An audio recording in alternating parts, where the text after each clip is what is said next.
नमस्कार, सगरमाथा प्राइम समाचारमा स्वागत छ। म केशव शर्मा। नमस्कार, म प्रसन्न ढुङ्गाना। सगरमाथा प्राइम समाचार सुरु गरौँ अहिलेसम्मका प्रमुख समाचारबाट। संसदलाई सरकारले बिजनेस दिएन। संसद अधिवेशन औपचारिकतामा सीमित। बिजनेसविहीन बनेर संसद अन्त्य हुने सम्भावना बढ्यो। एमाले वरिष्ठ नेता नेपाल उपाध्यक्ष रावल 6 महिनाका लागि पार्टीबाट निलम्बित। समानान्तर अभ्यास र गुटगत गतिविधि गरेको अभियोग। देशभरका शिक्षण संस्था मङ्गलबारदेखि 4 दिनसम्म बन्द गर्ने सरकारको निर्णय। देशभरको वायु प्रदूषणले विद्यार्थीको स्वास्थ्यमा असर पार्ने ठहर। भारतमा कोरोना भाइरस संक्रमितको संख्या झनै बढ्यो। पछिल्लो 24 घण्टामा मात्रै 68,000 भन्दा बढी संक्रमित थपिए। र त्रिदेशीय अन्तर्राष्ट्रिय फुटबलमा नेपाल विजयी। बङ्गलादेश 2-1 गोल अन्तरले पराजय।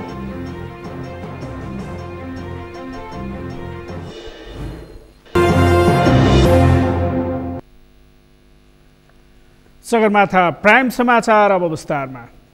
प्रतिनिधि सभाको पुनर्स्थापना भई अधिवेशन बोलाइए पनि सरकारले बिजनेस नदिँदा औपचारिकतामा सीमित बनेको छ। अर्कोतर्फ राष्ट्रिय सभाको बैठक पनि बोलाइएको छैन। त्यसैले प्रतिनिधि सभा बिजनेसविहीन भएर अन्त्य हुने आशंका बढेको छ। एक रिपोर्ट। संघीय संसद 2 सदनात्मक भएकाले दुवै सदनले आफ्ना कामहरू परिपूरक भएर सम्पादन गरिनुपर्ने व्यवस्था छ। प्रतिनिधि सभा पुनर्स्थापना भएपछि अधिवेशन बोलाइए पनि बिजनेस नपाउँदा अहिलेसम्म बसेका बैठक औपचारिकतामा सीमित बन्न पुगेका छन्। संसदलाई प्रभावकारी बनाउन अहिले राष्ट्रिय सभाको बैठक पनि बोलाउनु पर्ने माग उठिरहेको छ। सरकारले बिजनेस छैन भनिरहँदा प्रतिनिधि सभाको बैठकमा सम्पूर्ण प्रक्रिया सकिएका 4 विधेयक राष्ट्रिय सभाको लागि बिजनेस हुने देखिन्छ। प्रतिनिधि सभामा 36वटा विचाराधीन अवस्थामा रहेका विधेयकहरू मध्ये 4वटा विधेयक प्रतिनिधि सभामा पेश भएर रहेको अवस्थामा अगाडि बढाउन सकिने संघीय संसदका सहप्रवक्ता दशरथ धमलाले बताउनुभयो। सभामा पेश गर्न तयारी अवस्थाका विधेयकहरूलाई पनि अगाडि बढाउन सकिने प्रवक्ता धमलाले बताउनुभयो। प्रतिनिधि सभामा अहिले 36वटा विधेयकहरू विचाराधीन रहेका छन्। 36वटा विधेयकहरू चाहिँ विभिन्न चरणमा छन्। कुनै समितिमा छन्, कुनै पेश गर्ने क्रममा छन्, लगायतका विभिन्न स्टेपहरूमा छन्। त्यसमध्ये पनि 4वटा विधेयकहरू चाहिँ विभिन्न समितिहरूले, प्रतिनिधि सभाका विषयगत समितिहरूले अध्ययन गरेर दफावार छलफल गरेर प्रतिवेदन सभामा पेश गरिसकेका छन्। ती 4वटा विधेयकहरू सभामा विचाराधीन छन्। एउटा दुईटा बैठकले चाहिँ प्रक्रिया पुर्याएर ती विधेयकहरू पारित गरेर राष्ट्रिय सभामा पठाउन सक्ने अवस्था रहन्छ। यी बाहेक अब केही समितिहरूले प्रतिवेदन तयार गरेर राखेका र सभामा पेश गर्ने चरणमा रहेको जानकारी प्राप्त भएको छ। त्यो अवस्था रहेको छ। यदि ती विधेयकहरू पनि ती विधेयकका प्रतिवेदनहरू पनि सभामा पेश हुने हो भने ती विधेयकहरू पनि प्रतिनिधि सभाले पारित गरेर राष्ट्रिय पठाउन सक्ने अवस्था रहन्छ। यता प्रतिनिधि सभाको पहिलो बैठकमा पेश गरिनुपर्ने अध्यादेशहरू अहिलेसम्म 1वटा बाहेक पेश भएका छैनन्। संवैधानिक परिषद सम्बन्धी ऐन 2066लाई संशोधन गर्न जारी गरिएको अध्यादेश मात्र सभामा पेश भएको छ। काङ्ग्रेस लगायतका दलले विरोध गरेका अध्यादेश संसद बैठकमा टेबल भइसकेको र बाँकी अध्यादेशमा विरोध नै नरहेको अवस्थामा पनि अध्यादेश प्रतिनिधि सभा बैठकमा पेश भएका छैनन्। संसदको पहिलो बैठकमा पेश गरिनुपर्ने विधेयक अहिलेसम्म पेश नहुनु र अर्को अधिवेशन बोलाउन चालु प्रतिनिधि सभाको अधिवेशन अन्त्य भएर अध्यादेश निष्क्रिय हुने देखिन्छ। पेश नभएका अध्यादेश कस्तो अवस्थामा रहन्छ भन्ने बारे नियमावलीमा स्पष्ट व्यवस्था नभएको सहप्रवक्ता धमलाले बताउनुभयो। प्रतिनिधि सभाको बैठक चालु भए पछाडि बसेको बैठक जुन हो त्यो पहिलो बैठकमा एउटा अध्यादेश बाहेक अरू अध्यादेशहरू विभिन्न कारणले पेश हुन सकेनन्। पेश भएका विधेयकहरू अध्यादेशहरू सभाले पारित गरेको खण्डमा प्रतिस्थापन विधेयक ल्याउनु पर्ने हुन्छ। सरकारले त्यसलाई कानुन बनाउन अब पेश नभएका केही अध्यादेशहरू छन्। ती अध्यादेशहरू चाहिँ अब न्यायालयमा प्रश्न पहिलो बैठकमा पेश गर्ने भन्ने व्यवस्था छ। पेश नभएमा के हुने अथवा त्यो कानुनी बाटो के हो भन्ने कुराहरू क्लियरली लेखेको छैन। यो विषय चाहिँ अब राजनीति विषय साथसाथै कानुनी विषय बनेको छ। सत्तारूढ दलभित्रको अन्तर्कलह र विपक्षी दलको निष्क्रियताले सङ्घीय संसदको दुवै सदन निष्काम बनेका छन्। फलस्वरूप प्रतिनिधि सभा बिजनेस नपाएर अन्त्य हुने अवस्थामा पुगेको छ भने सरकारले विभिन्न प्रायोजनका लागि जारी गरेको अध्यादेश पनि संसद बैठकमा पेश नभई निष्क्रिय बन्ने देखिन्छ। सरकारले रेशम चौधरी लगायतका बन्दीहरू रिहाईको माग गर्दै आन्दोलनरत पक्षसँग वार्ता गर्ने भएको छ।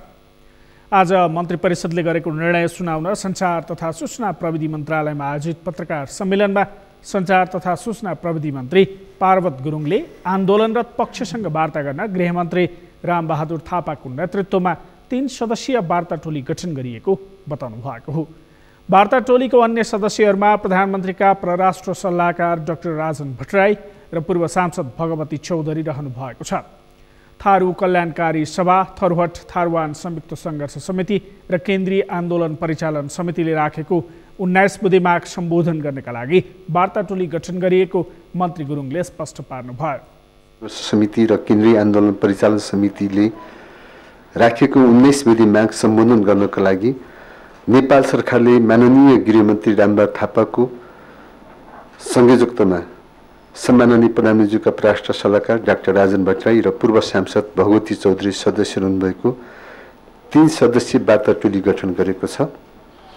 यो वार्ता टोली गठन हुनुसाथ तुरुन्तै आजैबाट सम्बन्धित थारू कल्याणकारी सभासँग वार्ता बस्ने पनि म यहाँ बीचमा सार्वजनिक गर्न चाहन्छु।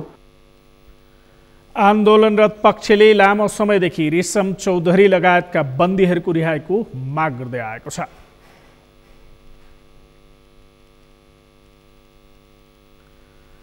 प्रधानमन्त्री केपी शर्मा ओलीले चीनले नेपाललाई कोभिड-19 विरुद्धको खोप उपलब्ध गराउनुले दुई देशबीचको गहिरो मैत्री सम्बन्धलाई उजागर गरेको बताउनु भएको छ। आज प्रधानमन्त्री निवास बालुवाटारमा आयोजित चीन सरकारद्वारा नेपाल सरकारलाई अनुदान स्वरूप प्रदान गरिएको कोभिड-19 विरुद्धको खोप हस्तान्तरण कार्यक्रममा प्रधानमन्त्री ओलीले चीनले सहयोग गर्नुले दुई देशबीचको गहिरो मैत्री सम्बन्ध थप प्रगाढ बनेको बताउनु भएको हो। चीन सरकारद्वारा प्राप्त सहयोगले कोभिड-19 महामारी विरुद्ध प्रभावकारी ढङ्गले अगाडि बढ्नका लागि महत्त्वपूर्ण सघाउ पुग्ने बताउनु भयो। त्यसलाई सफलतापूर्वक अगाडि लानका लागि अझ प्रभावकारी ढङ्गले अगाडि बढाउनका लागि यो एउटा महत्त्वपूर्ण सहयोगको रूपमा रहनेछ। र अर्कोतिर यसले नेपाल र चीनका बीचको गहिरो मैत्री सम्बन्धलाई उजागर गरेको छ र एक कदम अगाडि बढाएको छ। चीनले कोभिड-19 विरुद्धको 8 लाख डोज खोप नेपाल सरकारलाई अनुदान स्वरूप उपलब्ध गराएको हो। नेपालका लागि चिनिया राजदूत हो एनसीले बालुवाटारमा प्रधानमन्त्री केपी शर्मा ओलीलाई खोप हस्तान्तरण गर्नुभएको हो। प्रधानमन्त्री ओलीले अनुदानका अलावा खोप खरिद गर्ने व्यवस्था मिलाउँदै गरिएको बताउनु भयो। उहाँले भारत र चीन दुवै देशबाट ल्याएका खोपहरू प्रभावकारी रहेको बताउनु भयो। यो 8 लाख डोज भ्याक्सिनले हाम्रो भ्याक्सिनको सिलसिलालाई पनि हामी अगाडि बढाउँछौँ। यसो गरिरहँदा हामीले स्वाभाविक रूपमा यो भ्याक्सिन लगाउने र यसको डोज लगाउने र अरू भ्याक्सिनहरू जहाँ जहाँबाट आएको छ त्यसको डोजको सिलसिला मिक्सअप नगरेर त्यसै डोजको सिलसिलामा त्यही भ्याक्सिनको सिलसिलामा अगाडि लानुपर्ने हुन्छ। यो भ्याक्सिन पहिलो खोप लगाउनेले दोस्रो पनि कसैले यही गर्नुपर्छ र इन्डियाबाट प्राप्त भएको पहिलो डोज लगाउनेले फेरि दोस्रो त्यही लगाउनुपर्ने हुन्छ। कोभिड-19 को महामारीलाई पराजित गर्न चीनले लिएको नीति र कदमको प्रशंसा गर्दै नेपाल र चीनको नीति समान रहेको समेत उहाँले बताउनु भयो। कार्यक्रममा चिनिया राजदूत एनसीले कोभिड-19 विरुद्ध लड्न नेपालको साथमा चीन सधैँ रहेको बताउनु भयो। विगतमा पनि नेपाललाई चीन सरकारको सहयोग रहेको र कोभिड-19 रोकथाम तथा नियन्त्रणका लागि पनि सहयोग रहने बताउनु भयो।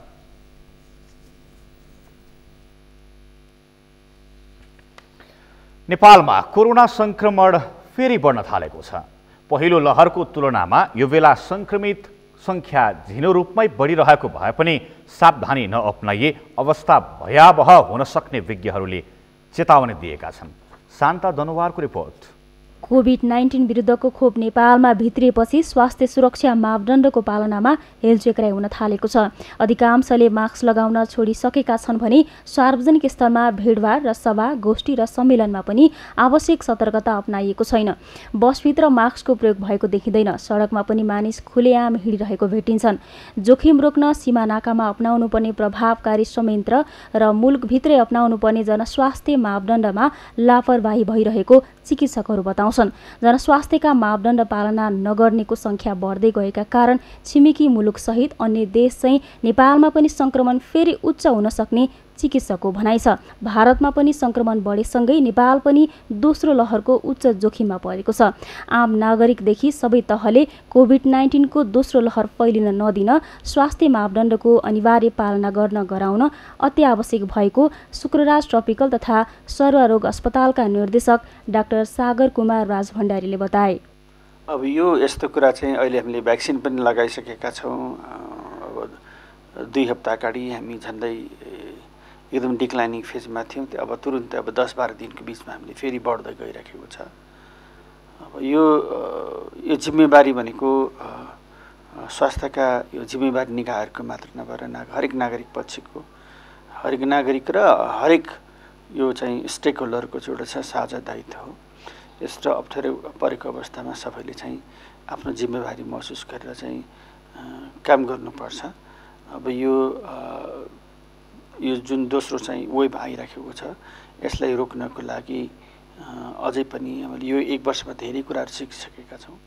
भारतमा हरेक दिन हजारौं संक्रमित हुन थालेपछि नेपाली स्वदेश फर्कने क्रमसँगै फेरि जोखिम बढेको हो। यस्तो बेला सबैले स्वास्थ्य सुरक्षा मापदण्ड पालना गर्न आवश्यक रहेको स्वास्थ्य मन्त्रालयले जानकारी दिएको छ।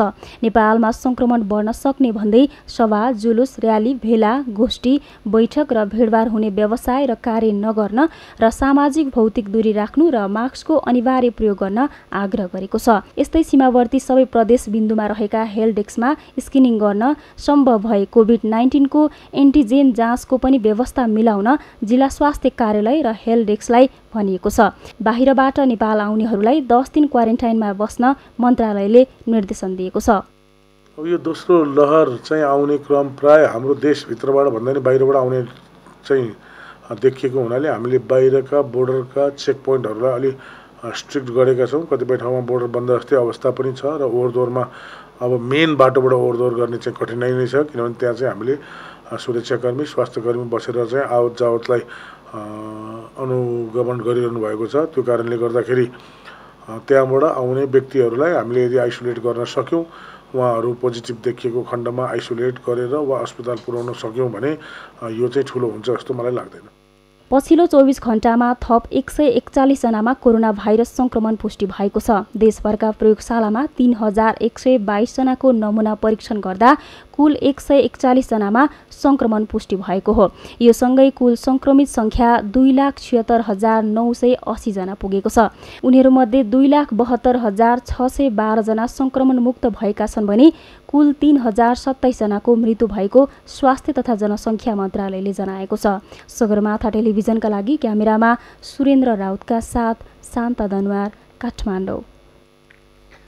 सवारी साधन दुर्घटनाको कारण पहिल्याइए पनि त्यसको निराकरणका उपाय नअपनाइदा मुलुकभर वर्षेनी सयौं मानिसले ज्यान गुमाउने क्रम रोकिएको छैन। वर्षेनी हुने सयौं दुर्घटनाबाट हुने जनधनको क्षति कम गर्न यति बेला सिन्धुपाल्चोकमा भने सवारी चालकको निःशुल्क स्वास्थ्य परीक्षण थालिएको छ। दिपिन ढुङ्गानाको रिपोर्ट। नेपाल प्रहरीको तथ्याङ्क अनुसार मुलुकभर दैनिक औसतमा 5 जनाको सवारी साधन दुर्घटनामा मृत्यु हुने गरेको छ। वर्षेनी सयौं मानिस सवारी साधन दुर्घटनाकै कारण अङ्गभङ्ग हुन्छन्। वर्षेनी हुने यस्तो दुर्घटनामा सिन्धुपाल्चोकको हिस्सा तुलनात्मक रूपमा कम छ, तर शून्य भने छैन। यस वर्ष पनि 15 सवारी दुर्घटना भइसकेका छन्। सिन्धुपाल्चोकमा अघिल्लो वर्षहरूको तुलनामा सवारी दुर्घटनाका घटना केही कम आएपछि हौसिएको ट्राफिक प्रहरीले त्यसलाई अझ कम गर्ने अभियान सुरु गरेको छ। यसका लागि जिल्ला प्रहरी कार्यालय सिन्धुपाल्चोकले चालकहरूको निःशुल्क स्वास्थ्य परीक्षण तथा आँखा जाँच शिविर सञ्चालन गरेको छ। यस अभियानले विशेषतः सवारी दुर्घटना मानवीय त्रुटिले हुन्छ त्यस्ता मानवीय त्रुटिहरूलाई कम गर्ने यो अभियानको एउटा महत्त्वपूर्ण क्रियाकलाप रहेको छ भने त्यसै गरी सवारी दुर्घटनाका कारणहरू पत्ता लगाएर त्यस्ता कारणहरूलाई कमी गर्न सक्यौँ भने सवारी दुर्घटना न्यूनीकरण हुन्छ भन्ने हाम्रो सोचाइ छ। त्यस अन्तर्गत हामीले यस अभियानमा मानवीय त्रुटिहरू कमी गर्ने र जस अन्तर्गत हामीले चालकको स्वास्थ्य परीक्षणहरू गराउने, मदिरा सेवन गरेका चालकहरूलाई सवारी चलाउन नदिने, सवारी चालक अनुमति पत्र नभएको चालकलाई सवारी चलाउन नदिने, तीव्र गतिमा सवारी चलाउने कुराहरूलाई पनि हामीले चाहिँ कारबाहीको दायरामा ल्याउने गर्छौँ। जिल्ला ट्राफिक प्रहरी कार्यालय सिन्धुपाल्चोक र जिल्ला प्रहरी कार्यालय सिन्धुपाल्चोकको आयोजनामा शिविर आयोजना गरी चालकको आँखा तथा स्वास्थ्य परीक्षण गरिएको हो। बढ्दो सवारी दुर्घटना न्यूनीकरणका लागि सचेतनाका लागि बेला बेला यस्तो कार्यक्रम गरिएको प्रहरीले जनाएको छ। जिल्लाको मेलम्ची नगरपालिका वडा नम्बर 12 बाहुनेपाटीमा शिविरको आयोजना गरी निजी तथा सार्वजनिक सवारी साधनका चालकको आँखा तथा स्वास्थ्य परीक्षण गरिएको हो।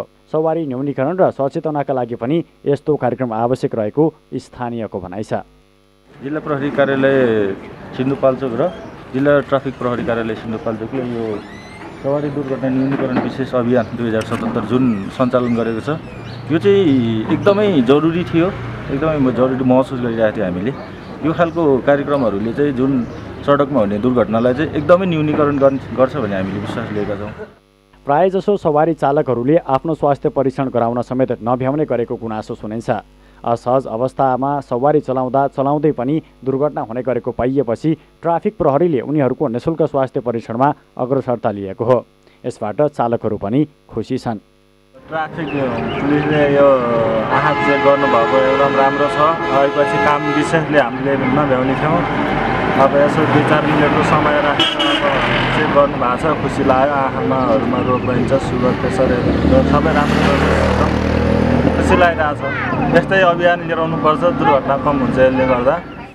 तर स्रोत साधनको अभाव जस्ता कारणले प्रहरी एक्लैले यो अभियान अघि बढाउन सक्ने देखिँदैन। यस्तो अवस्थामा स्थानीय तहले समेत उनीहरूलाई साथ दिने प्रतिबद्धता जनाएको छ। नेपाल प्रहरीले दुर्घटना न्यूनीकरणको लागि अभियान चालेको छ। स्वास्थ्य जाँच परीक्षण गरेको छ। यो वर्षै साल गर्ने गरेछ, पोहोर पनि गरेको थियो र यसपालि पनि यो काम भइरहेको छ। यो एउटा राम्रो पक्ष पनि हो। अहिले अब यहाँ म बस्दै पनि 2 जना चाहिँ प्रेसर बढी भएको साथीहरू चालकहरू भेटिसक्नु भएको छ। त्यसले गर्दाखेरि यसले चाहिँ दुर्घटना न्यूनीकरणलाई राम्रो काम गर्छ। यसले मान्छेलाई सचेत गराउँछ। यसले चालकलाई मात्रै नभइकन आम जनतालाई, यात्रुहरूलाई पनि सचेत बनाउँछ। स्वास्थ्य परीक्षण गर्नुपर्छ भन्ने कुरा पनि दिन्छ भनेदेखि यो कामलाई नियमितता दिनुपर्छ, निरन्तरता हुनुपर्छ। समुदाय प्रहरी साझेदारी कार्यक्रम अन्तर्गत गरिने यस्ता कार्यक्रमले चालकहरू पनि आफ्नो पेसाप्रति प्रहरीले सम्मान गरेको भन्दै हौसिएका छन्। प्रहरीले गाडीको टायरमा हावा भए नभएको, नट बोल्टाहरू राम्रोसँग कसिए नकसिएको, सिट क्षमताभन्दा बढी यात्रु बोके नबोकेको निगरानी समेत बढाएको छ। सगरमाथा टेलिभिजनका लागि दिपिन ढुङ्गाना, सिन्धुपाल्चोक। नेकपा एमाले अध्यक्ष केपी शर्मा ओलीले वरिष्ठ नेता माधव कुमार नेपाल र उपाध्यक्ष भीम रावललाई 6 महिनाका लागि निलम्बन गरेका छन्। यसअघि गुटगत गतिविधि गरेको भन्दै नेपाल र रावललाई स्पष्टीकरण सोधेको भए पनि चित्तबुद्धो नभएको भन्दै निलम्बन गर्ने निर्णय अध्यक्ष ओलीले गरेका हुन्। अमृतराज काफ्लेको रिपोर्ट। सर्वोच्च अदालतको फैसलापछि एमाले भित्रको विवाद अन्ततः वरिष्ठ नेता माधव कुमार नेपाल र उपाध्यक्ष भीम रावललाई 6 महिनाका लागि निलम्बन गर्ने अवस्थामा पुगेको छ। पार्टीभित्र समानान्तर अभ्यास सुरु गरेको र गुटगत गतिविधि गरेको भन्दै ओली इतरका 4 जना नेतालाई 3 दिनभित्र जवाफ दिन भन्दै यसअघि स्पष्टीकरण सोधिएको थियो। अध्यक्ष ओली पक्षीय केन्द्रीय सदस्यहरू मात्रै उपस्थित भएको चैत 7 गतेको केन्द्रीय कमिटी बैठकले पार्टी हित विपरीत गुटगत भेला गरेको लगायतका आरोप लगाएर वरिष्ठ नेता माधव कुमार नेपाल र भीम रावलसँगै घनश्याम भूषाल र सुरेन्द्र पाण्डेलाई स्पष्टीकरण सोधिएको थियो। त्यसअनुसार महासचिव ईश्वर पोखरेलले नेता नेपाल र रावललाई चैत 8 गते स्पष्टीकरण पत्र पठाएका थिए। चैत 12 गते त्यसको जवाफ दिएका नेता नेपाल र रावलले विधानको उल्लङ्घन आफूहरूले नभई अध्यक्ष ओलीबाटै भएकाले तपाईलाई किन कारबाही नगर्ने भनेर प्रतिप्रश्न गरेका थिए। स्पष्टीकरण सोधिएकाहरूमध्ये नेताहरू घनश्याम भूषाल र सुरेन्द्र पाण्डेले अहिलेसम्म जवाब दिएका छैनन्। तर अध्यक्ष ओलीले उनीहरूले दिएको जवाफ चित्त बुझ्दो नभएको भन्दै 6 महिनाका लागि कारबाही स्वरूप निलम्बन गर्ने निर्णय गरेका हुन्।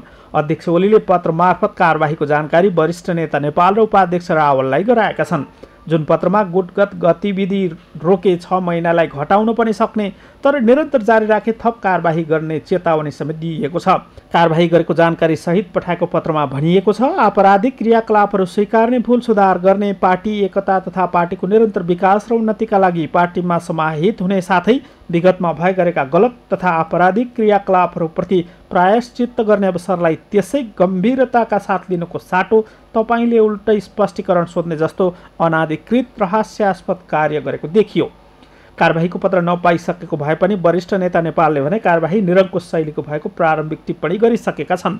सोमबार मात्रै माओवादी केन्द्रका अध्यक्ष प्रचण्डसँग वरिष्ठ नेता नेपालले भेटेका थिए।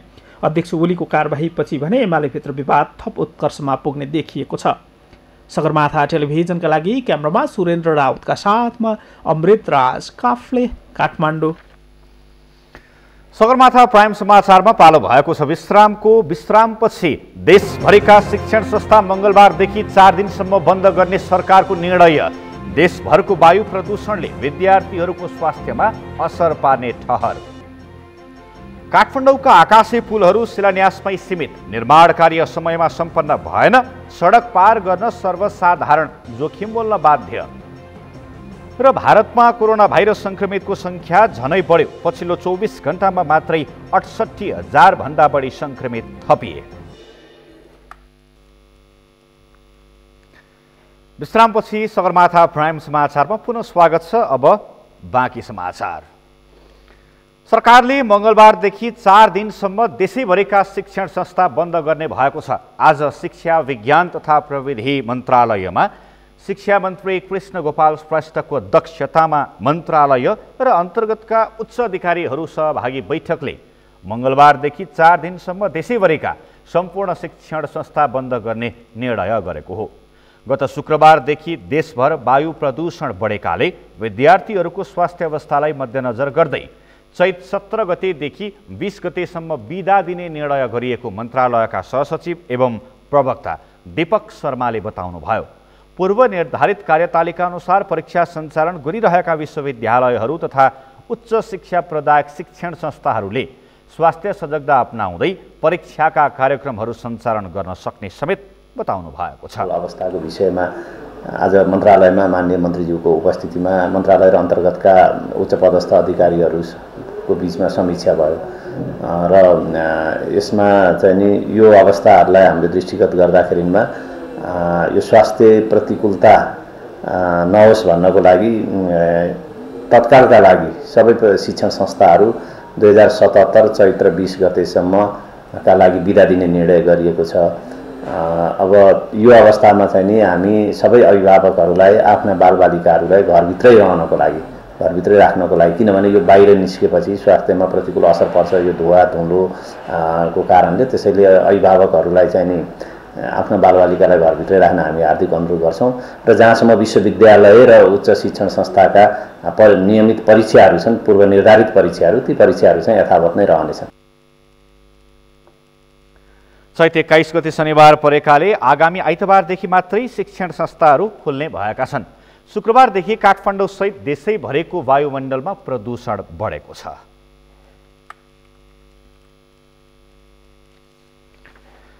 प्रशासनले घरमै सीमित भएर होली मनाउनका लागि आग्रह गरे पनि सोमबार सप्तरी सहित मधेसका जिल्लामा स्थानीयले उल्लासका साथ होली पर्व मनाएका छन्। कोरोनाको सम्भावित जोखिमलाई ध्यानमा राख्दै स्थानीय प्रशासनले बाहिर भिडभाड र जम्मा भएर होली नमनाउन आग्रह गरेको थियो। तराई मधेसमा होली सोमबार परेकाले सप्तरीमा बिहानैदेखि सर्वसाधारण होली मनाउन जुटेका थिए। वर्षमा एक दिन मनाइने यस पर्वका लागि बाहिर रहेकाहरू समेत घर फर्केर उल्लासमा सहभागी भएको राजविराज नगरपालिका 7 का वडा अध्यक्ष मागिलाल नाईले बताउनुभयो। होलीका कारण बजारका मासु पसलमा समेत किनमेल गर्नेको घुइँचो देखिएको थियो।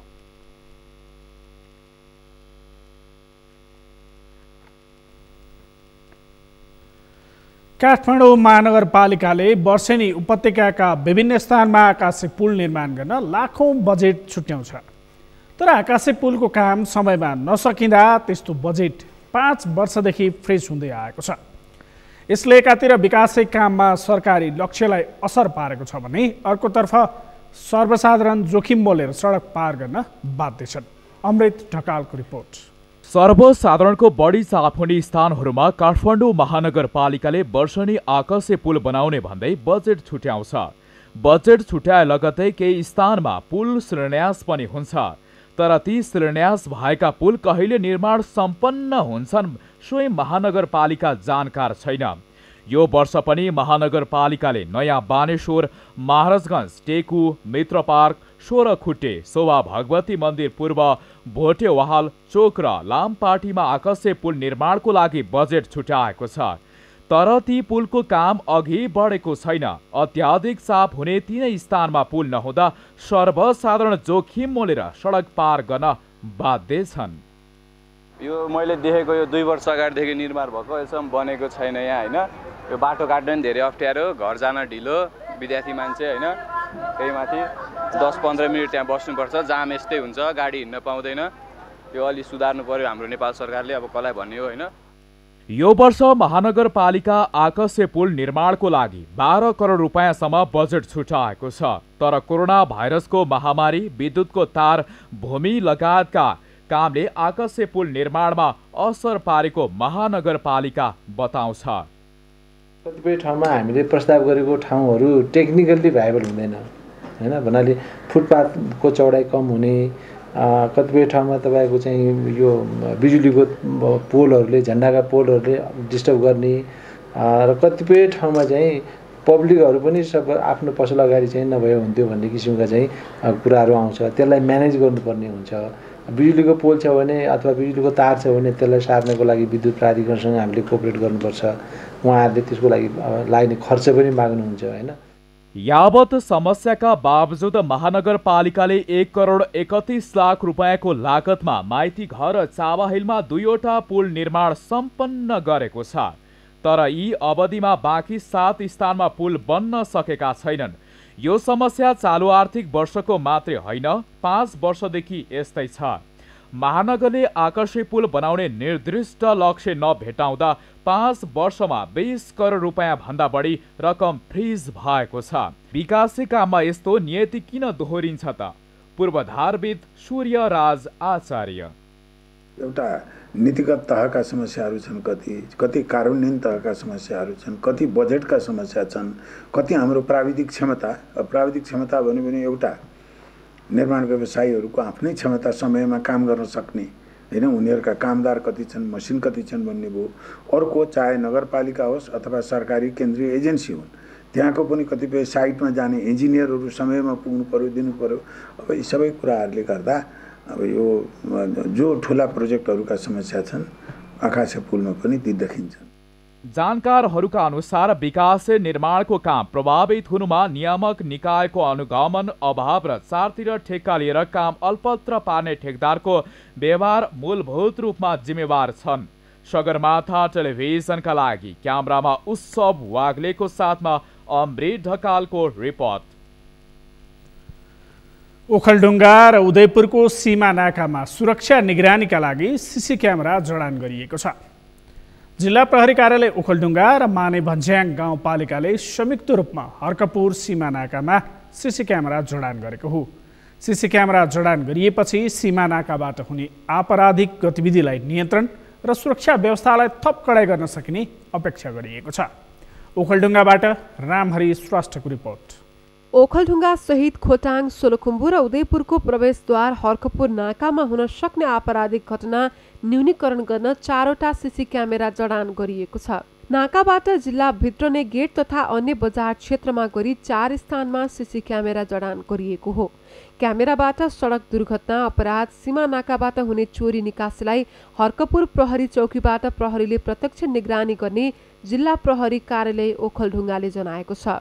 यो चाहिँ एउटा चाहिँ विशेषतः ओखलढुङ्गा, खोटाङ, उदयपुर लगायत सिन्धुलीका पनि चाहिँ एउटा चाहिँ प्रवेश नाका भएको कारणले गर्दा यो पोइन्ट चाहिँ अलिकति संवेदनशील छ। यसमा चाहिँ हामीले चाहिँ सीसीटिभीबाट चाहिँ हामीले मोनिटरिङ गर्न सक्यौँ भने यस क्षेत्रमा हुन सक्ने आपराधिक गतिविधि अथवा कुनै पनि ठाउँबाट चाहिँ घटनाहरू घटेर भाग्न सक्ने सम्भावना त्यस्ता रहेका चाहिँ तथ्यहरूलाई चाहिँ यस सीसी क्यामेराबाट चाहिँ हामी मोनिटरिङ गर्न सक्छौँ भन्ने उद्देश्यका साथ हामीले गाउँपालिकासँग चाहिँ हामीले अनुरोध गरेका थियौँ।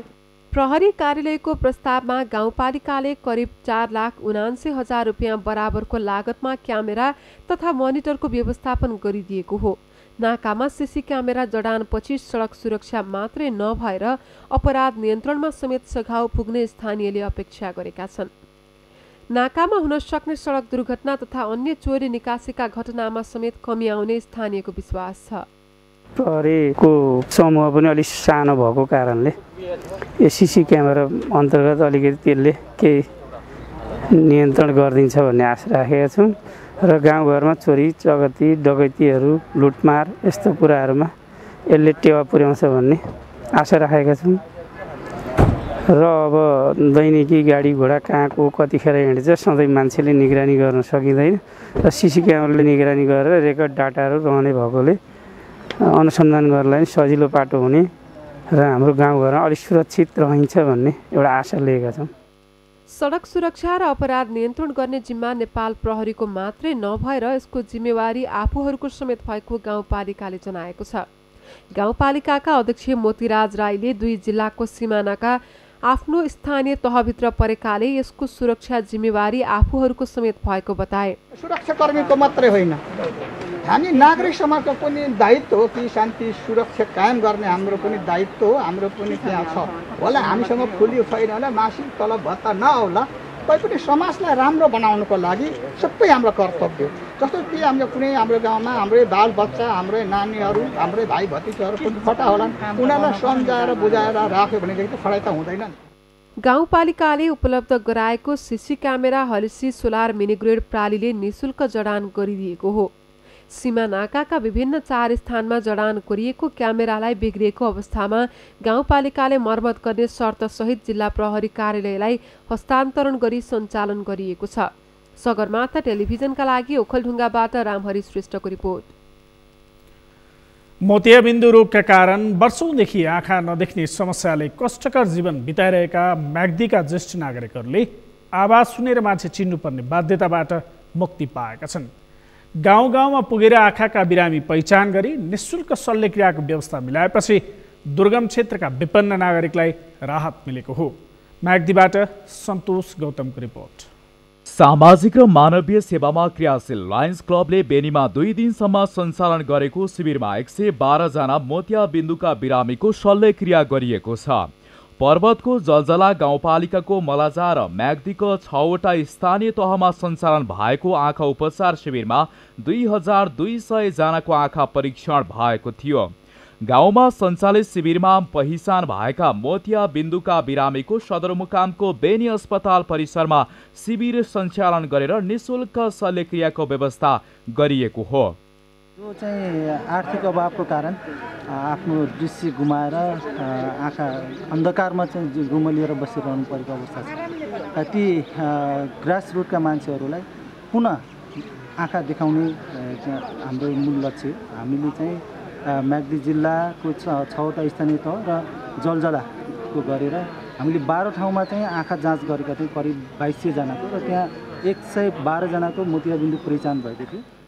हिमालयन आँखा अस्पताल पोखरा, नेपाल नेत्र ज्योति सङ्घ, नेपाल रेड क्रस सोसाइटी र बेनी अस्पतालको प्राविधिक सहयोगमा शिविर सञ्चालन गरिएको हो। शल्यक्रिया गरिएकाहरूले गुमाएको आँखाको ज्योति पाएका छन्। आवाज सुनेर मान्छे चिन्नुपर्ने अवस्था हटेकोमा दङ्ग परेका उनीहरूले नयाँ जीवन पाएको अनुभव सुनाउँछन्। आँखा नदेख्दा हिन्डुलदेखि दैनिकी जीवनयापनमा हरेक क्रियाकलाप कष्टकर थियो। आँखा देख्ने भएपछि उनीहरूको दैनिकी सहज भएको छ। 60 वर्षबाट आँखा बन्द हुँदै गएको अहिले 65 वर्षमा हजुरद्वारा चाहिँ यो सेवा सुविधा अत्यन्त राम्रो पाएँ। मैले अहिले आँखा देख्नुभयो? हजुर, मैले आँखा सर्लङ्गै देखेँ। अनि कस्तो भइरहेको छ त अहिले? धन्यवाद टक्राउँछु। कस्तो लाग्यो त आँखा देख्दाखेरि? एकदम राम्रो लाग्यो। ए, आँखा नदेख्दाखेरि कस्तो समस्या हुन्थ्यो तपाईँलाई? आँखा नदेखेको कहाँ कोही भिडमा गाउँडा हामी गाउँमा बस्ने मान्छेहरू एकदमै पाप हुन्थ्यो। यो दायाँ आँखा भरमा त म हिँड्नै सकिन्थेन।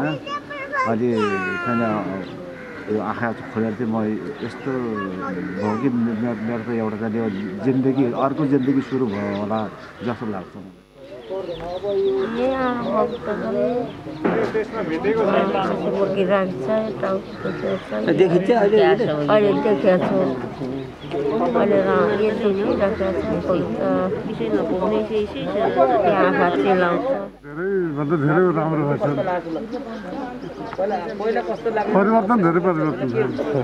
नदेख्दा कस्तो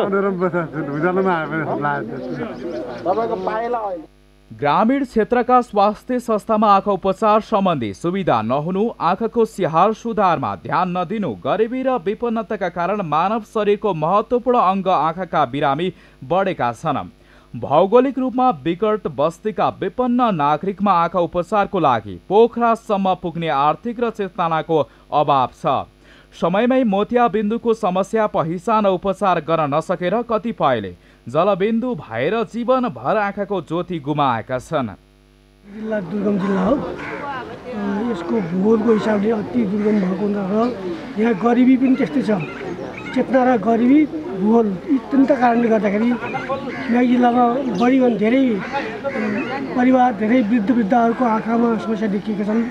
ती समस्याको समाधानको लागि पोखरासम्म जानुपर्छ भन्ने पनि चेतना छैन उहाँहरूसँग र उहाँहरू त्यहाँ पुग्ने खर्च पनि पुगेन। त्यसले गर्दाखेरि वर्षौँदेखि उहाँहरूले मोतियाबिन्दु लगायतका आँखाका रोगहरूलाई पालेर बस्नुभएको छ। हुनसक्छ कतिपय ठाउँमा त जलबिन्दु भएर पनि उहाँले जिन्दगीभर अब आँखा नदेख्ने अवस्थामा पुगिसक्नु भएको छ। गाउँमै आँखा परीक्षण र समस्याको पहिचान गरेर बेनीमा शल्यक्रिया गर्दा बिरामीहरूको पोखरासम्म पुग्नुपर्ने समय र पैसा बचत भएको छ।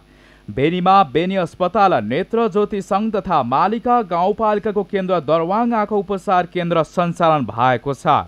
आँखा उपचार केन्द्रको सेवा विस्तार र सुदृढीकरणसँगै आँखाको स्वास्थ्यका विषयमा जनचेतना अभिवृद्धिको पनि आवश्यकता छ। सगरमाथा टेलिभिजनका लागि म्याग्दीबाट सन्तोष गौतमको रिपोर्ट। सगरमाथा प्राइम समाचारमा पालो भएको छ विश्रामको। विश्रामपछि भारतमा कोरोना भाइरस संक्रमितको संख्या झनै बढ्यो। पछिल्लो 24 घण्टामा मात्रै 68,000 भन्दा बढी संक्रमित थपिए। र त्रिदेशीय अन्तर्राष्ट्रिय फुटबलमा नेपाल विजयी, बङ्गलादेश 2-1 गोल अन्तरले पराजय।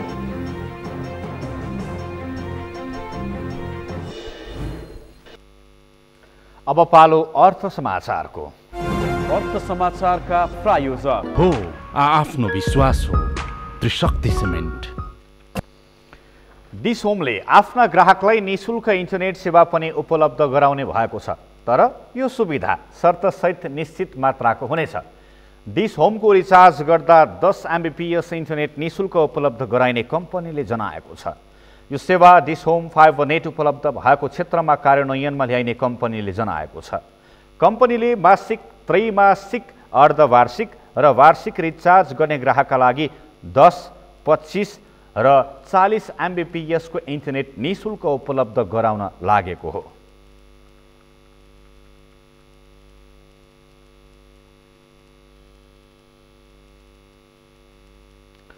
अब पालो खेल समाचारको।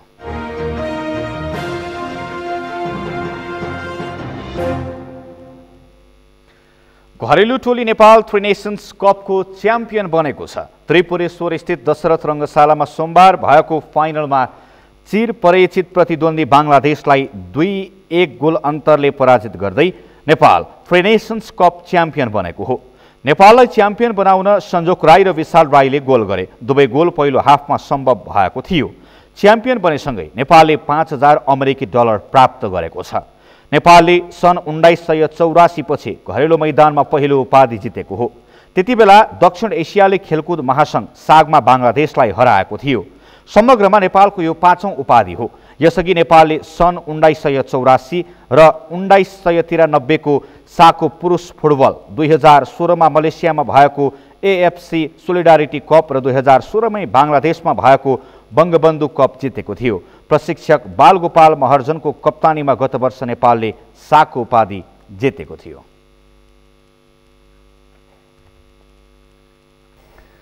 यो सँगै हामी सगरमाथा प्राइम समाचारको अन्त्यमा छौँ। अन्त्यमा प्रमुख समाचार फेरि एकपटक। संसदलाई सरकारले बिजनेस दिएन। संसद अधिवेशन औपचारिकतामा सीमित, बिजनेसविहीन बनेर संसद अन्त्य हुने सम्भावना बढ्यो। एमाले वरिष्ठ नेता नेपाल उपाध्यक्ष रावल 6 महिनाका लागि पार्टीबाट निलम्बित, समानान्तर अभ्यास र गुटगत गतिविधि गरेको अभियोग। देशभरका शिक्षण संस्था मङ्गलबारदेखि 4 दिनसम्म बन्द गर्ने सरकारको निर्णय। देशभरको वायु प्रदूषणले विद्यार्थीको स्वास्थ्यमा असर पार्ने ठहर।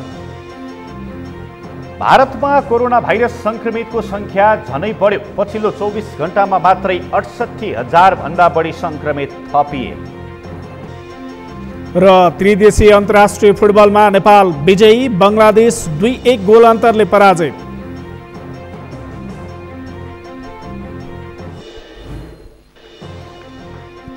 हवस् त सगरमाथा प्राइम समाचार अहिलेलाई सकियो। तपाईँ समाचार बुलेटिनका साथै सगरमाथा टेलिभिजनका सम्पूर्ण कार्यक्रम www.sagarmatha.tv मा पनि पढ्न र हेर्न सक्नुहुनेछ। साथै युट्युबमा youtube.com/sagarmatha.tv नेपालमा हेर्न सक्नुहुनेछ। तपाईँ हामीलाई फेसबुकमा पनि facebook.com/stv नेपालमा फलो गर्न सक्नुहुनेछ। समाचारको शिखर, नेपालको गौरव, नेपालको पहिलो न्युज च्यानल सगरमाथा टेलिभिजन हेर्दै गर्नुहोला। नमस्कार। नमस्कार।